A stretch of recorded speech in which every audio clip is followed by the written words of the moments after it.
Hey, what's up guys, this is Shrey and today I'm going to talk about how to do light trail photography, or also known as a moving car's light streak. It's a very simple process, but I want you to understand these three basic things before we get into this. It's very important to understand these things.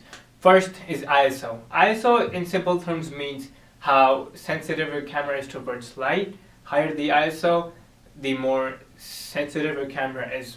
Less the ISO, less the sensitivity is towards light.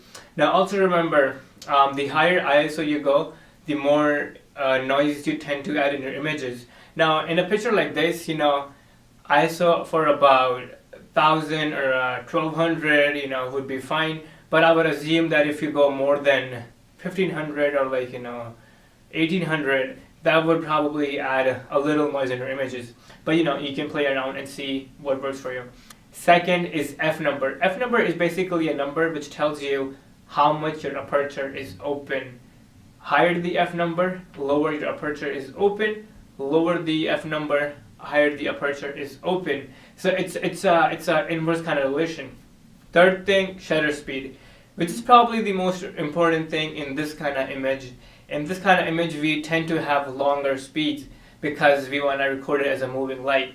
It pretty much means how long your shutter is open so that it can let all the light in. I know that I quickly went through all of these things, but if you don't understand it, go back and watch it again. It's hard, I know it. It took me a while to understand it too. I'm also going to put some links in my description below to learn more about these three things, so you can watch videos from other people or you can read some articles. So now let's go through the images I took before, and I'm gonna tell you how did I take it. Alright, so the first thing you see is my camera. It's a Nikon D7200 and the lens I was using. In my first image, my ISO was 100 because I was just aiming for no noise in my image. 18mm is my focal length. Now the lowest my F number can go is f3.5, and I had it on f4, so my iris was pretty much open. So for that, I aimed for a shutter speed of about 4 seconds. In this image, you see f16 and 8 seconds.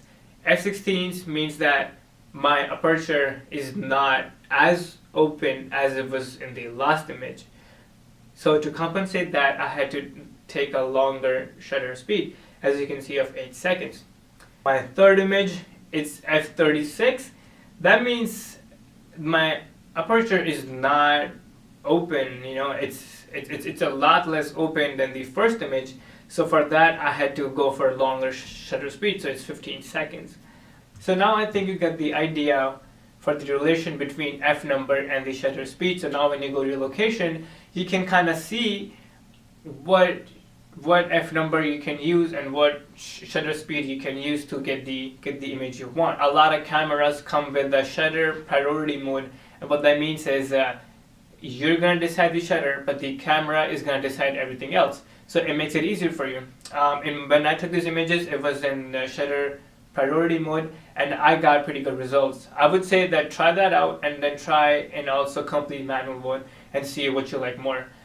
In Nikon cameras, you can just spin the dial to S, and for Canon and Sony cameras, I'm going to put a link in my description so you can see how to do it in your camera. If you have a camera from any other brand, I would just say just Google shutter priority mode and the brand name, and I'm sure that there's going to be an article.